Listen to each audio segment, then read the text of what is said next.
Let me just talk about Venezuela in particular. Please.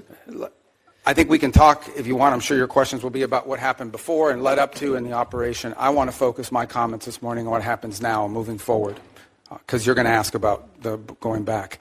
And let me just say this. What is our goal going in? We had in our hemisphere a regime operated by an indicted narco-trafficker that became a base of operation for virtually every competitor, adversary, and enemy in the world. It was, for Iran, their primary spot of operation in the Western Hemisphere was Venezuela. For Russia, their primary base of operation in the Western Hemisphere, along Cuba and Nicaragua, was Venezuela. In the case of China, China was receiving oil at a huge, about $20 a barrel discount.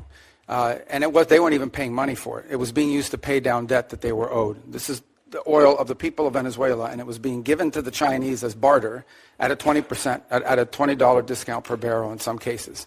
And so you had basically three of our primary opponents in the world operating from our hemisphere from that spot.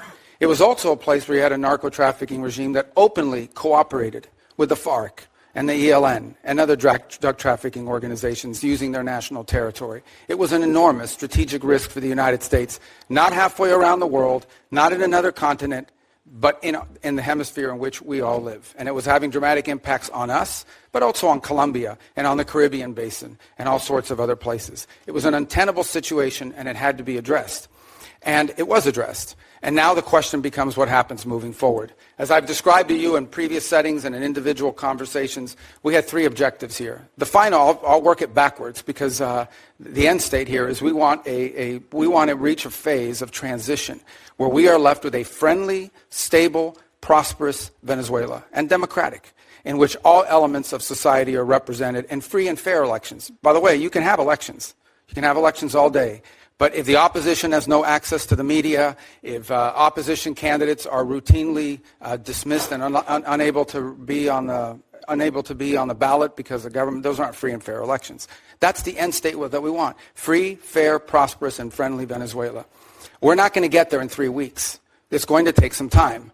And so objective number one was stability. In the aftermath of the removal of Maduro, the concern was what happens in Venezuela. Is there civil war? Do the different factions start going at each other? Are 1 million people crossing the border into Colombia? All of that has been avoided. And one of the primary ways that it has been avoided is the ability to establish direct, honest, respectful, but very direct and honest conversations with the people who today control the elements of that nation, meaning the law enforcement, the government apparatus, etc. And one of the tools that's available to us is the fact that we have sanctions on oil.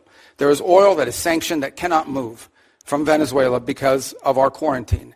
And so what we did is we entered into an arrangement with them. And the arrangement is this. On the oil that is sanctioned and quarantined, we will allow you to move it to market. We will allow you to move it to market at market prices, not at the discount China was getting. In return, the funds from that will be deposited into an account that we will have oversight over. And you will spend that money for the benefit of the Venezuelan people. Why was that important? Venezuela was running out of storage capacity. Okay? They were producing oil, they were drilling oil, they had nowhere to put it. They had nowhere to move it, and they were facing a fiscal crunch. They needed money in the immediacy to fund the police officer, the sanitation workers, the daily operations of government. And so we've been able to create a short-term mechanism. This is not going to be the permanent mechanism, but this is a short-term mechanism in which the needs of the Venezuelan people can be met through a process that we've created where they will submit every month a budget of this is what we need funded. We will provide for them at the front end what that money cannot be used for. And they've been very cooperative in this regard. In fact, they have pledged to use a substantial amount of those funds to purchase medicine and equipment directly from the United States. As in fact, one of the things they need is dilutin, depending how you want to pronounce it. And that basically is the light crude that you need to mix with their heavy crude in order for the oil to be able to be mixed and moved. They used to get 100% of that from Russia. They are now getting 100% of that from the United States. So we're using that short-term mechanism both to stabilize the country, but also to make sure that the oil proceeds that are currently being generated through the licenses we'll now begin to issue on this sanctioned oil goes to the benefit of the Venezuelan people, not to fund the system that existed in the past. The second is a period of recovery. And that is the phase in which you want to see a normalized oil industry. Again, look, we've got plenty of oil. There's plenty of oil all over the world. Canada produces heavy crude, so it's not like Venezuela's oil is unique in that regard, despite the fact they have the largest known reserves in the world. It's not irreplaceable. But we understand that that is the lifeline. Their natural resources are going to allow Venezuela to be stable and prosperous moving forward. And so we created what we hope to do is transition to a mechanism that allows that to be sold in a normal way, a normal oil industry, not one dominated by cronies, not one dominated by graft and corruption. To that end, the authorities there deserve some credit. They have passed a new hydrocarbon law that basically eradicates many of the Chavez-era restrictions on private investment in the oil industry. It probably doesn't go far enough to attract sufficient investment, but it's a big step from where they were 3 weeks ago. So that's a major change. We can address some of the other components, but I'll run out of time.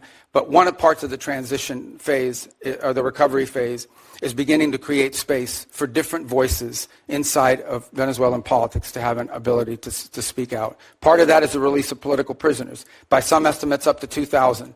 They are releasing them. They are releasing them probably slower than I would like them to, but they are releasing them. And in fact, you're starting to see some of the people being released beginning to speak out and participate in political life in the country. We have a long ways to go. Look, we can talk in more detail about all of these things. Suffice it to say, I'm not here to claim to you this is going to be easy or simple. I am saying that in 3.5, almost 4 weeks, we are much further along on this project than we thought we would be given the complexities of it going into it. And I recognize that it won't be easy. I mean, look, at the end of the day, we are dealing with people over there that have spent most of their lives living in a gangster paradise. So it's not going to be like from one day to the next, we're going to have this thing turn around overnight. But I think we're making good and decent progress. It is the best plan, and we are certainly better off today in Venezuela than we were 4 weeks ago. And I think and hope and expect that we'll be better off in 3 months, in 6 months, in 9 months than we would have been had Maduro still been there.